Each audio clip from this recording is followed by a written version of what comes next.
Boa noite, galera. E aí? A gente volta agora do nosso rápido intervalo, beleza?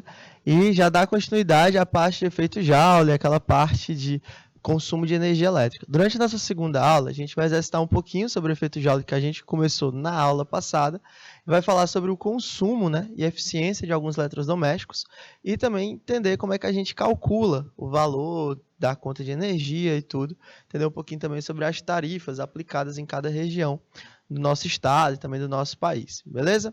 Então, vamos terminar aquela parte que a gente ficou devendo aqui de efeito Joule na nossa aula passada, que fala o seguinte: o chuveiro elétrico apresenta as seguintes especificações: 2.200 watts e 200 volts. O que é isso aqui? Isso aqui, gente, isso aqui é o que eu chamo de potência e voltagem nominal.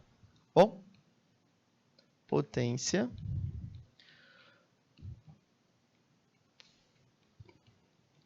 e voltagem nominal. Ambas têm essa classificação. Por que essa classificação de nominal? É nela que os aparelhos eletrodomésticos são feitos para agir, tá bom? Então, toda vez que eu tiver uma potência de 220 volts, eu vou ter, ou uma voltagem de 220 volts, eu vou ter uma potência de 2.200 watts, tá bom? Essas são as especificações de funcionamento daquele meu material. Por exemplo, de vez em quando, você já deve ter tido a sensação de uma lâmpada, ela não está no seu funcionamento perfeito. Você teve uma queda de energia, a lâmpada acende, só que o brilho dela está mais fraco. O que significa dizer isso? Que a voltagem que está chegando naquela lâmpada não é a tradicional, não é a de 220. É uma voltagem menor, 150, 160, 110 volts. Mas ela continua brilhando, porém ela brilha com menos intensidade. Bom, a gente vai aprendendo na prática que, geralmente, uma lâmpada acende quando você está perto da voltagem nominal dela. Você bota uma lâmpada em 110 volts, ela começa a acender. Aí vai se aumentando, 130, 170, 180, 200. E aquela voltagem aumentando faz com que o brilho da lâmpada aumente também. Quando ela chega na potência, né, que ela é feita para trabalhar, na voltagem que ela é feita para trabalhar, 220, ela tem uma potência muito boa. Essa potência nominal aí, realizada para o sistema. Ok? Então o que acontece na sua casa? Às vezes, você tem um bocal de lâmpada que não está sendo utilizado. Mas, quando você tem uma lâmpada naquele mesmo acoplamento, né, aquele mesmo bocal, geralmente você tem dois interruptores juntos, um do lado do outro. E aí é natural que você ligue os dois, né? Você passa a mão rápido ali e você liga os dois interruptores. Uma lâmpada acende e o outro bocal está vazio. Você está fornecendo energia ao sistema que ele vai esquentar. Bacana? Se a lâmpada estiver queimada lá dentro, você continua esquentando aquele material. Então, apesar da lâmpada não acender, ou então o fato de você não ter uma lâmpada, você continua gerando um pouco de energia. Então, o consumo continua existente. Beleza? O consumo que está ali está presente ao sistema também. Então, o ideal é que você não ligue as chaves, tá bom? Mesmo que você não tenha aquela lâmpada ali. Outro tipo de consumo que você pode ter: desligar os aparelhos da tomada. À noite, quando você vai dormir, você sabe que a TV fica com aquela bolinha vermelha, né? Onde fica a região que é sensível ao controle remoto. O micro-ondas, ele está com o relógio lá ligado, certo? Então, se você tirar esses aparelhos da tomada, você vai ter uma economia no seu custo energético, tá bom? Matheus, mas é só um relógio ligado durante a noite. Mas é um pequeno relógio ligado 8 horas por noite, mais ou menos, durante um período de 365 dias. Olha a quantidade de dinheiro que tu não economiza em um ano, por exemplo. Entende? Então, a gente não está falando em uma noite. Uma noite não vai fazer diferença na sua conta financeira. Mas, quando você fala de um período muito longo, como um ano, aí já faz uma determinada diferença. Beleza?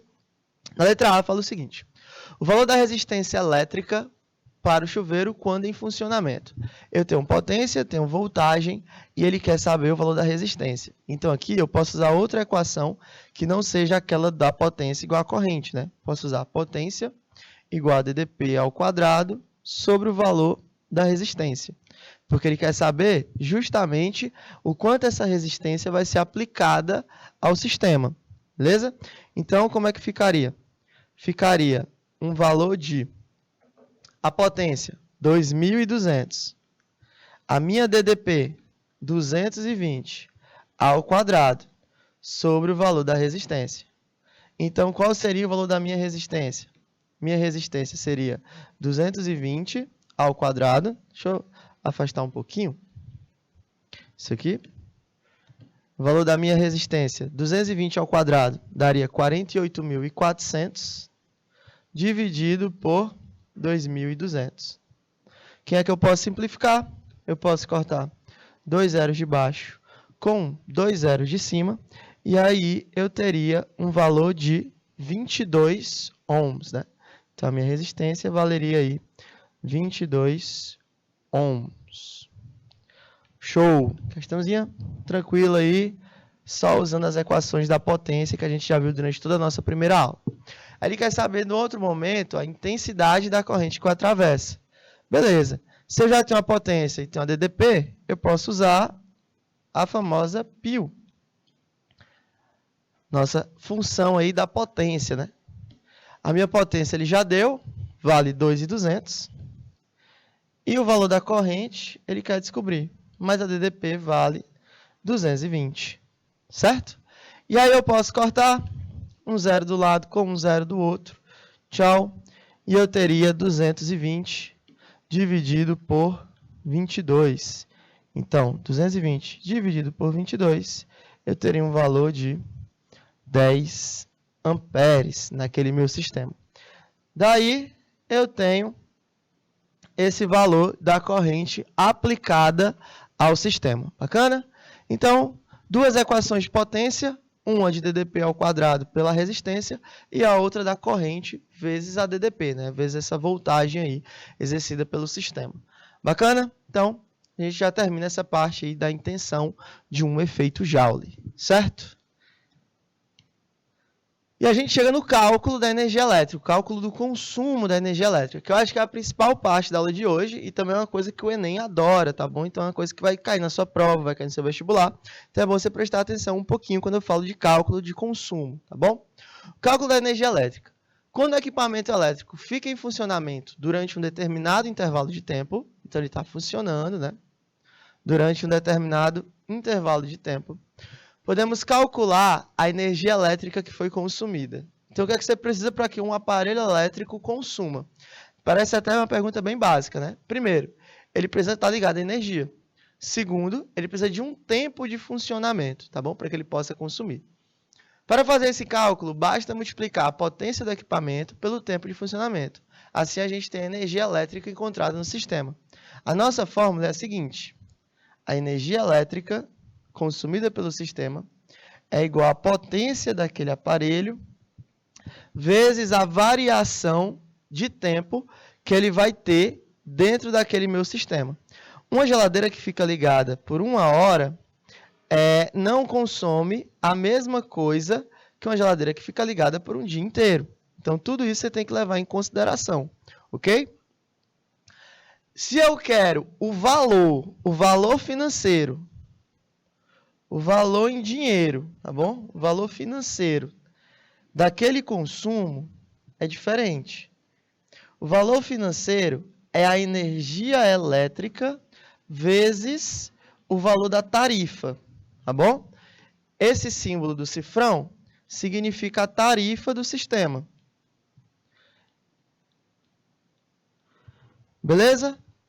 Logo, o que é que eu tenho? Eu tenho que o valor que eu vou ter, o valor em dinheiro é igual a potência vezes o intervalo de tempo vezes o valor do cifrão, né? Vezes o valor de dinheiro.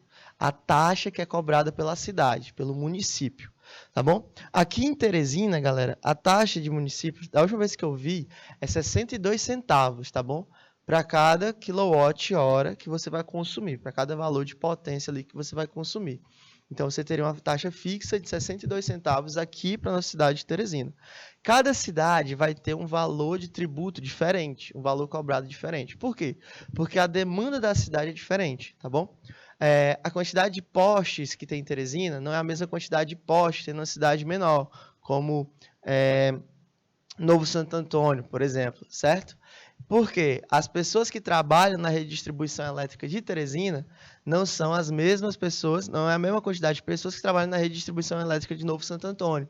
Então, você gera um custo maior, bacana? Quanto mais pó, você vai precisar de mais manutenção de fio, mais lâmpadas vão queimar, você vai precisar substituir, mais pessoas vão trabalhar naquela rede de distribuição. Então, essa tarifa é com base nisso. As pessoas que trabalham lá não trabalham de graça, elas precisam receber também. Então, essa tarifa que você paga já é pensando, né, já é calculada de acordo com as pessoas que estão trabalhando na tua rede de distribuição. Quando a gente compara Teresina e São Paulo, aí você consegue ver uma diferença muito grande, muito absurda, né? A cidade de São Paulo tem uma quantidade de consumo energético muito maior do que Teresina. Então, a tarifa lá é mais elevada, justamente para você conseguir, né, ter um valor mais justo, né, mais equilibrado para todo mundo. Não é justo a gente pagar a mesma quantidade de tarifa que uma cidade como a megalópole, uma metrópole nacional, consome. Muito menos a cidade como Novo Santo Antônio cobrar a mesma taxa de tarifa que São Paulo, né? Isso aí é uma discrepância absurda. Então, cada município tem a sua realidade ali, cada município tem seu consumo, logo, cada município tem sua tarifa, né? O seu valor cobrado. A energia elétrica é dada em joules, né? A potência é dada em watts e o intervalo de tempo é dado em segundos. O valor cobrado é dado em real, bom? O valor cobrado aí é valor financeiro. No cotidiano, é muito comum o valor da energia elétrica ser expressa em quilowatt-hora. Se você for lá no seu marcador, né, no seu registro lá energético, você vai ver que ele tem essa marcação em quilowatt-hora. Por quê? Porque os aparelhos elétricos vão consumir quilowatts, tá bom? Em um determinado quantidade de horas, quilowatt-hora naquela situação. Neste caso, para transformar joule em quilowatt-horas, podemos usar a seguinte relação. 1 kWh vale 3.600.000 joules, tá bom? Porque 1 watt é 1 joule por segundo. Se é 1 joule por segundo, em uma hora eu tenho 3.600. Se é 1.000 joules por segundo, né? Em uma hora eu vou ter 3.600.000 joules. Então, teria essa conversão. Muito difícil a questão de cobrar uma conversão como essa. Geralmente, as questões vão te cobrar os valores de consumo, tá bom? Quanto você vai gastar para ligar um aparelho, para manter um aparelho. Essa conversão é mais aquele negócio, né? Melhor você saber e não precisar do que você precisar e não saber. Certo? Então, vamos lá. Como é que cairia uma questão como essa? Um aquecedor elétrico apresenta uma potência de 3.000 watts. Vai separando os dados. Faz a questão com calma. Tem necessidade de ter pressa. Qual o custo mensal desse aquecedor? Opa, um mês. Matheus, como é que eu vou usar essa parte de mês? Toda vez que ele falar mensal, ele está falando de 30 dias, tá bom? A gente vai para o mês matemático. Ah, julho e agosto tem 31, fevereiro tem 28. Eu sei, mas quando a gente fala de custo mensal, a gente tem que dar uma média geral, tá bom? Então, a gente sempre vai para o mês matemático. Usa 30 dias. Quando ele falar em um ano, usa 360 dias, tá bom? Não usa 365, não. Facilita teu cálculo, termina com o número em zero. Isso te ajuda. Deixe o aquecedor ao ficar ligado durante 3 horas todos os dias. Opa, aqui é a quantidade de horas por dia. Considere que 1 kWh custa 40 centavos, tá bom? Ele vai querer saber o consumo dele. Ah, existe uma coisa que eu esqueci de falar. Isso aqui é a tarifa. Nenhuma tarifa você precisa decorar. Não existe tarifa que você precise decorar. Você vai procurar a tarifa da sua cidade, caso você tenha curiosidade, tá bom? De saber quanto é que você paga ali. Mas, se a questão for lhe cobrar consumo energético, valor financeiro, a questão vai ter que lhe dar essa tarifa, beleza? É uma tarifa aí que você não é obrigado a decorar. Tá, então o que a gente vai achar? A gente precisa achar o valor financeiro. O valor vai ser igual à energia elétrica do sistema multiplicado pela tarifa. Beleza. Só que eu preciso achar primeiro a energia elétrica. A energia elétrica do meu sistema é igual a potência vezes o intervalo de tempo que ela vai ficar ligada. Ok. Ele falou que a minha tarifa é em quilowatt-hora. 1 kWh. A minha potência foi dada em watt simples, tá bom? Em watt simples. Então, não tem necessidade da gente usar esses 3.000. A gente usa apenas o 3. Por quê? Porque 3.000 dividido por 1.000, 3.000 watts.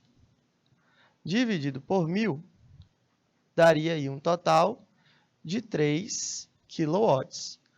Como ele quer a parte de quilowatt-hora, então você tem que levar para a unidade que ele está lhe pedindo, tá bom? Lembra do Instagram? O K no Instagram vale quanto? Vale 1000. Aqui na física não seria diferente, tá bom? Então, vamos lá. Qual seria o valor da minha potência? 3 quilowatts, tá bom? Ele fica ligado 3 horas por dia durante um intervalo de 30 dias. Então, quantas horas eles ficam ligados em um mês? Cada mês ele vai ficar ligado 90 horas, tá bom? Porque ele vai ficar ligado 3 horas todos os dias. Então, seriam 3 kWh por 90 horas. Então, qual seria o consumo da minha energia elétrica?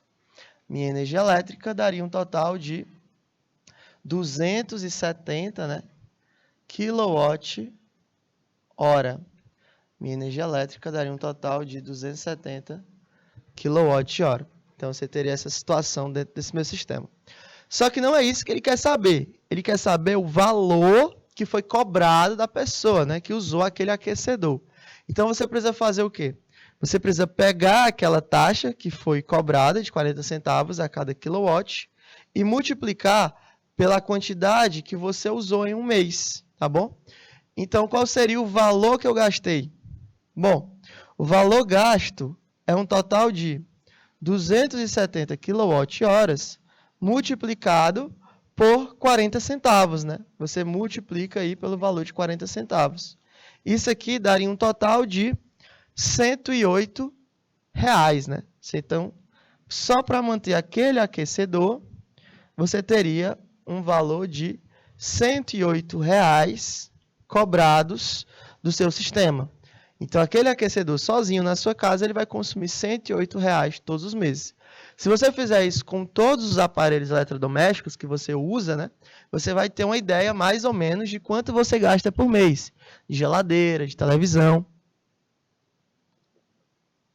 de ventilador, de qualquer outro aparelho que você ligue na tomada e consuma energia elétrica. Beleza?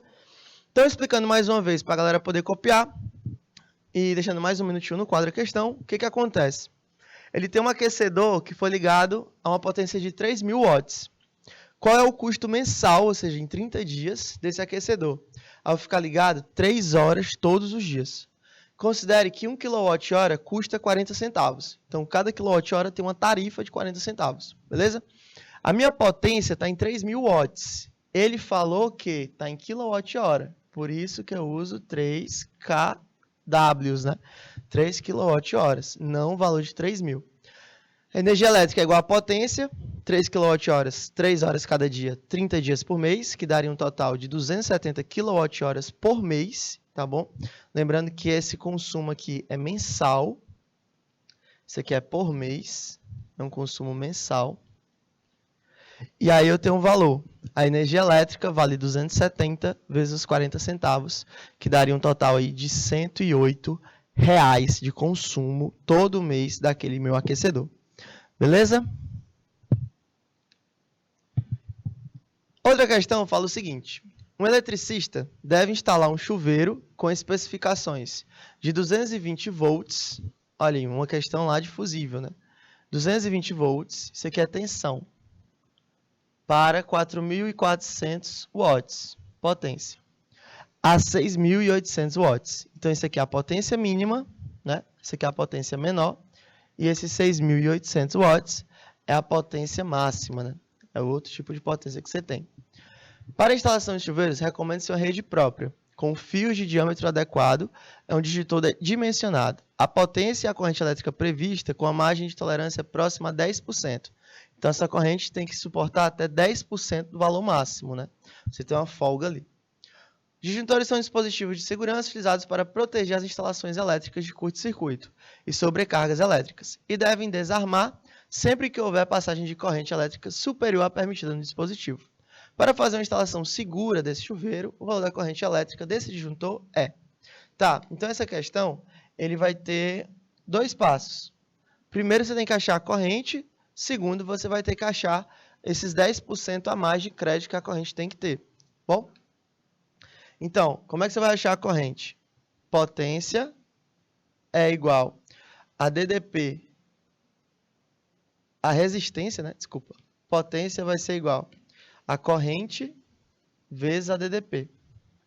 Então, você já tem o valor da corrente, a DDP ele falou que é 220, e a potência que eu falei para você na questão, você sempre vai usar a potência máxima, ou seja, você vai usar os 6.800, bom? E aí, esse valor da potência que você vai descobrir na questão. Achando o valor da corrente, você tem que calcular a corrente mais 10% dela, bom? 10% da corrente. E aí você teria esse valor gerado para o sistema, ok? Então, a minha potência seria de 6.800 watts. 6.800 watts. Minha corrente, quero descobrir. Só que a DDP que ele foi ligado é uma DDP de 220 volts. Quando eu faço isso, eu tenho que entender que aquela DDP é a DDP que o sistema está sendo ligado. Esse valor de DDP não pode ser mudado. Esse valor de potência aí não pode ser mudado. Então, a minha corrente seria igual a 6.800 dividido por 220. Então, eu posso simplificar. Ó. 0 morre com 0. Então, a minha corrente seria algum valor próximo de 30 amperes, tá bom? 30,9 amperes. Só que ele falou que essa minha DDP ela tem que ter uma folga, né? Tem que ter uma folga de 10%. Então, a minha corrente equivale a 30 mais 10% de 30. Só que 10% de 30 vale 3, né? Você cortar os dois zeros de baixo com dois zeros de cima. Então, teria um valor de 33 amperes. Beleza? Tá aí. Então, a corrente vale 30 e eu tenho uma folga de 10%, totalizando os 33. Então, eu posso dizer que o valor é de 35. Se eu botar o de 30, ele queima, porque fica 33. Já é maior. Se eu botar 40, não dá. Beleza? Justamente porque já é um valor mais do que o necessário. Então, o valor para que fique tudo equilibrado seria esse valor aí de 33 amperes. Beleza? Questãozinha boa, questãozinha fácil. Essa aqui é de consumo. Aí eu vou deixar para vocês tentarem a questão. Mas antes, o que a questão fala? Há alguns anos, a iluminação residencial era predominantemente feita por lâmpadas incandescentes, aquelas lâmpadas amareladas, horríveis, consumiam muito, esquentavam muito e duravam pouco. Atualmente, dando-se atenção à política de preservação dos bens naturais, as lâmpadas estão sendo trocadas por outros tipos de lâmpadas, muito mais econômicas, como as fluorescentes compactadas, essas aí que a gente vê, essas brancas, né? E a de LED. Em uma residência, usam-se 10 lâmpadas incandescentes. Olha aí, 10 lâmpadas incandescentes de 100 watts. Isso aqui é o que a galera está usando. Que ficam ligadas, em média, 5 horas por dia. Opa, é o tempo que elas ficam ligadas por dia. Essas lâmpadas foram substituídas por 10 lâmpadas fluorescentes compactas que consomem 20 watts. Então, você também tem as mesmas 10 lâmpadas, só que agora ele mudou. Ele está falando de fluorescentes, que consomem 20 watts, nova potência. Cada uma também fica ligada 5 horas por dia, mesmo tempo. Adotando-se o valor de 40 centavos no preço do quilowatt-hora, a economia que essa troca proporciona em um mês de 30 dias é de... Então, de novo, sempre usa os 30 dias ali. Bacana? Então, vou pedir aí 2 minutinhos para vocês tentarem fazer a questão.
uma questão como essa, o que você tem que ter ideia do que vai acontecer, né? São duas situações diferentes. No primeiro momento, você tem um consumo com as lâmpadas incandescentes. Qual é esse consumo da lâmpada incandescente? Você tem 10 lâmpadas incandescentes, cada uma consumindo 100 watts. Então, você teria um total de consumo de 1000 watts pelas lâmpadas, tá bom? Enquanto você tem nas lâmpadas fluorescentes 10 lâmpadas, isso aqui é para as incandescentes, vou botar só o símbolo do I. Nas fluorescentes, que eu vou botar o símbolo do F, também são 10 lâmpadas, cada uma com 20, beleza? Watts de potência. Então, você teria um consumo de 200 watts para aquela região ali. Certo? Beleza? Tranquilo? Tá. E quando você tem essas duas situações, você tem que lembrar que elas ficam ligadas 5 horas por dia e tem um consumo de 40 centavos cada. Então, vamos separar aqui as duas lâmpadas, tanto a incandescente quanto a fluorescente, e entender o valor que foi cobrado por elas. Certo? Vamos para a incandescente. Na incandescente, o valor cobrado é o consumo da lâmpada, o consumo da energia elétrica, vezes o valor da tarifa. Então, qual seria esse valor? O consumo é igual à potência, a potência é de 1000 watts, vezes o tempo, que é de 5 horas por dia, vezes os dias, são 30 dias por mês, vezes o valor dos centavos, 40 centavos a cada tarifa, né, a cada valor que eles vão ser cobrados ali. Certo? Quando eu tenho isso, eu tenho que fazer essa multiplicação. 1000 vezes 5, 5.000, vezes 30, que daria 150.000, vezes 40 centavos, que daria um valor de 60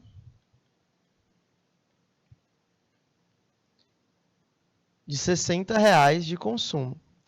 Por quê? Porque esses 1000 que a gente está aí, deixa eu até mudar aqui, para não dar um valor absurdo. Quando você fizer, vai dar 60.000. Você não gasta 60.000 de lâmpada por mês, ninguém gasta.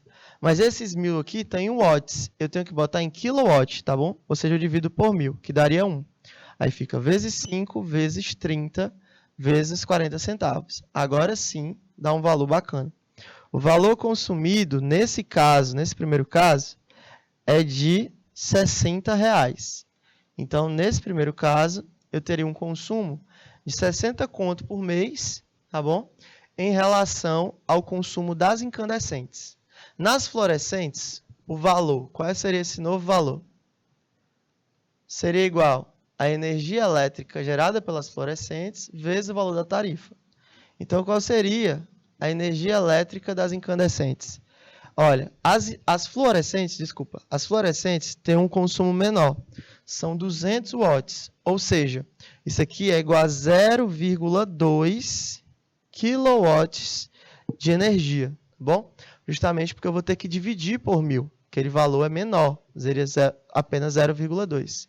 Então, seria 0,2, bom, vezes o valor de 5 horas por dia, vezes 30 dias ao mês, vezes 40 centavos de tarifa, né? Seria um valor de 40 centavos de tarifa para o sistema. Então, qual seria aí o valor que você tem de consumo? 0,2 vezes 5, que daria 1, vezes 30, que daria 30, vezes 0,4, que daria 12 reais. Olha, então, olha a diferença de consumo.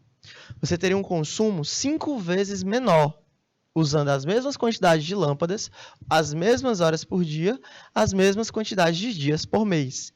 Só que você mudou o tipo de lâmpada. Você usava incandescente e agora usou uma fluorescente. Então, qual seria a minha economia? Bom, no começo eu gastava 60, depois eu gastei 12. Então, a minha economia seria de um total de 48 contos de réis. 48 reais. Bom, nosso gabarito seria letra B. Beleza? 48 reais. Então, repetindo a questão, caso tenha ficado alguma dúvida, também dando tempo para a galera copiar. O que foi que aconteceu? Na primeira situação, você tinha lâmpadas incandescentes. 10 lâmpadas, cada uma consumindo 100 watts, cada uma ligada 5 horas por dia durante um mês. Na segunda situação, você tem lâmpadas fluorescentes. 10 lâmpadas também, cada uma ligada 5 horas, cada uma também ligada 30 dias por mês. Ambas com uma tarifa de 40 centavos. Beleza. E aí você teria esse valor. O valor é o consumo da energia elétrica vezes a tarifa daquele sistema. A energia elétrica seria 1 kWh vezes 5 horas por dia, vezes 30 dias por mês, vezes 40 centavos, que daria um total de R$ 60. E o outro valor seria 0,2 vezes 5 vezes 30 vezes os 40 centavos, que daria um total de R$ 12. Então a economia seria justamente a diferença entre esses dois. No começo eu consumia 60, agora eu só estou consumindo 12. Então eu teria uma economia de R$ 48 em relação aos valores, ok? E aí, a gente separa esses últimos 10 minutinhos da aula para a gente comentar um pouquinho sobre as dicas de consumo, né, que você tem dentro de uma residência. Existem alguns aparelhos que eu espero que ninguém aqui em Teresina tenha, tipo chuveiro elétrico, mas existem algumas dicas de consumo que você pode usar aí de uma forma que você estiver viajando, alguma coisa do tipo. Primeiro, óbvio, reduzir a duração de seus banhos, né? Quanto mais tempo aquele aparelho elétrico ficar funcionando, mais tempo ele vai levar para consumir, né? E aí você tem uma situação que você tem que cronometrar realmente, usar um tempo necessário para cada banho. Alguns países que você tem problemas de abastecimento de água, alguns países mais antigos, né? Como você pega aí, por exemplo, Paris, você tem um tempo necessário de banho. Aquele tempo ali não pode passar, tá bom? Você toma um banho de 8, 6 minutos no máximo, depois eles cortam a água, realmente eles cortam a água e você fica no meio do banho. Nosso Brasil é muito rico em recurso hídrico, é por isso que a gente não precisa desse racionamento. Então, mas imagina um país da Arábia, entendeu? Onde a galera não tem essa quantidade toda de abundância de água que a gente tem. Então, você teria aí um país, uma região mais desértica, né? 2. Sempre posicione na opção verão, seu chuveiro elétrico. Ela é uma das coisas que mais consome energia em sua casa ou empresa. Chuveiro elétrico, ele consome muita, galera, mas muita energia mesmo. Então, sempre ter cuidado com essa opção aí. Sempre bota no verão, porque o verão, como eu falei, ele vai ter um consumo menor, tá bom? Porque você tem um fio maior para ser esquentado. 3. Deixe a vazão de seu chuveiro regulada, para otimizar a duração do banho. Se você ficar abrindo e fechando o chuveiro elétrico, tu vai ter um problema de consumo. Então, quando você tiver o chuveiro elétrico, é melhor você abrir numa vazão constante e sustentar ela durante todo o seu banho. Aquele negócio de, vou parar para ensaboar ou coisa do tipo, em chuveiro elétrico, ele mais, para a natureza é bom, você está economizando água. Para a questão energética de dinheiro é ruim, então você tem que ter atenção nisso aí. 4. Nunca utilize resistência remendada. A partir do momento que seu chuveiro elétrico começar a dar problema, procure um técnico, tá bom? Procure alguma assistência, porque você vai precisar, além de ser fisicamente perigoso, você está se expondo a uma eletricidade quando você está completamente molhado, você tem que ter também essa demanda energética, gastar menos. 5. Estude o preço para instalar um sistema solar de aquecimento de água. Isso aqui é legal. Você pode pegar uma placa solar e direcionar para o seu chuveiro elétrico. Ali você vai ter a própria energia solar aquecendo a água, e aí você teria só essa dissipação de água e não de calor através de eletricidade, ok? Outro, geladeira. Geladeira é legal porque todo mundo tem em casa. Geladeira, sempre realiza o degelo na época indicada pelo fabricante.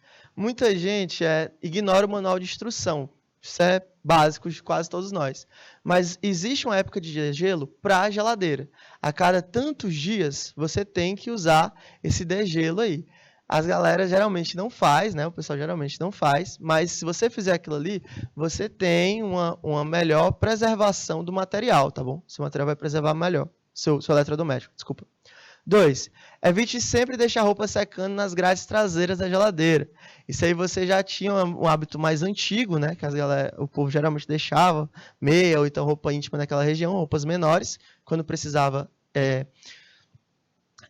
secar a roupa, principalmente durante a noite, mas isso aí consome mais a energia elétrica do motor da geladeira, então você está gastando para secar a roupa, beleza? 3. Borracha de vedação da geladeira deve estar sempre em bom estado, para não ocorrer fuga de refrigeração. Se tiver uma borracha mal vedada, uma borracha com problema, é a mesma coisa de você deixar a porta aberta. Você tem fuga de refrigeração. O ar frio sai, o ar quente entra, então a geladeira vai trabalhar mais. Aguarde os alimentos quentes esfriarem antes de botar na geladeira. Tem gente que tem mania de guardar panela, né? Você almoça e tudo, aí você deixar um pouquinho para a janta. Guarda a panela dentro da geladeira. Se a panela estiver quente, se o alimento acabou de chegar no supermercado estiver quente, a geladeira vai trabalhar mais para poder resfriar aquele material ali. Fez um bolo, uma torta e bota na geladeira. Não faz isso. Bota um pouquinho fora, espera baixar a temperatura, aí você bota na geladeira.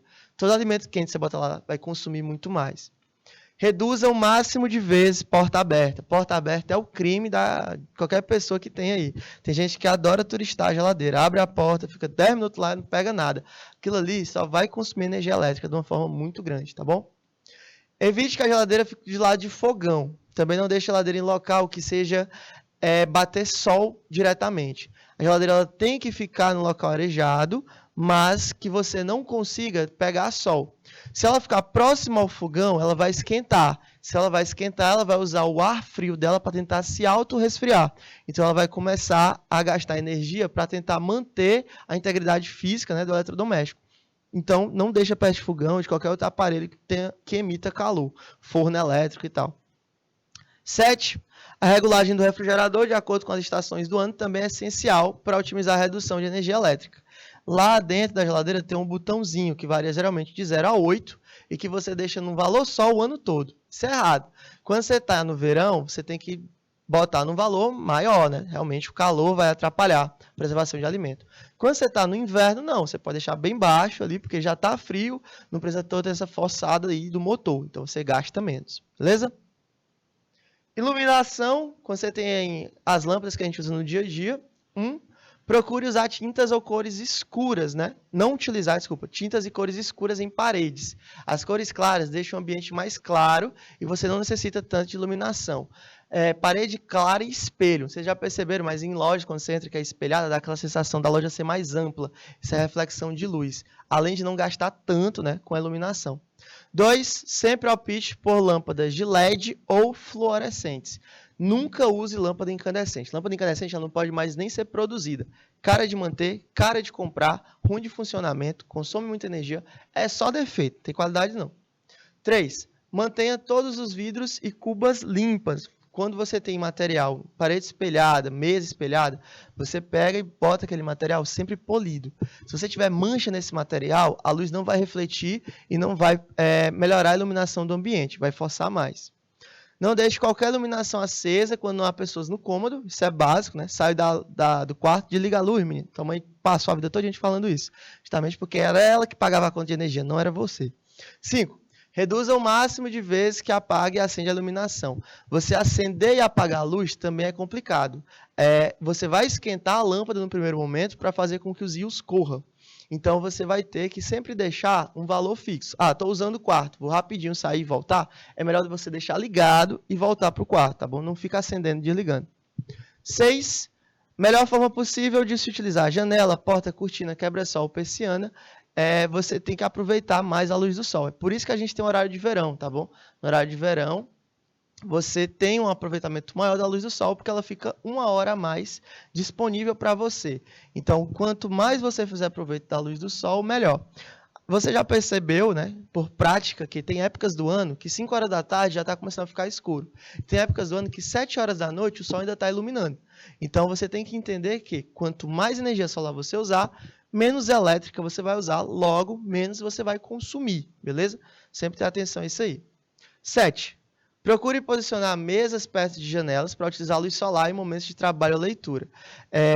Mesa que você usa para estudo, para alimentação, quanto mais próximo da janela, melhor, porque quando você vai se alimentar, você vai ler, você vai estudar, você precisa de iluminação. Então, se você deixar próximo à janela, a chance de você ligar uma lâmpada para usar aquele momento é menor. Então, você economiza também. 8. Em situações de residência não for utilizada por longo período e não existe sistema de alarme, desliga a chave geral. Não esqueça de esvaziar a geladeira. Isso aqui é mais para quem tem casa de veraneio, ou então 2 casas, uma casa que você usa mais que a outra. Se você não vai utilizar aquela residência por um tempo, por exemplo, sua casa de praia, deixou a casa lá, deixa lá. Não tira alimentos de dentro dela, da geladeira, se você for conservar alguma coisa, deixa tudo desligado mesmo, para você não precisar consumir nenhum valor de energia elétrica sem necessidade. 9. Estude a viabilidade de instalar equipamentos fotocélulas, né? É placa solar. Entre outros equipamentos que podem otimizar sistemas de iluminação. Placa solar é legal, você consegue botar no seu ambiente, justamente para diminuir o consumo de energia elétrica, tá bom? E algumas instalações de placas solares, eles tendem a manter o mesmo valor que você paga de conta de energia. Então é sempre bom você dar uma olhadinha se é viável para você ou não, tá bom? Galerinha, vamos chegando ao nosso final de aula, né? Agradecer a vocês pela presença de vocês aqui nessa noite. Um prazer inenarrável estar com vocês com essas autarquias nessa noite de quarta-feira, tá bom? Agradecer a todos vocês. Próxima semana a gente continua falando sobre consumo de energia elétrica, dando mais algumas dicas, tá bom? E principalmente calculando essa partezinha de potência, que é uma parte que é muito, muito cobrada em vestibulares como Enem. Claro que vai cair na nossa prova, beleza? Então, desejo a vocês um excelente final de noite. Até a próxima semana. Tchau!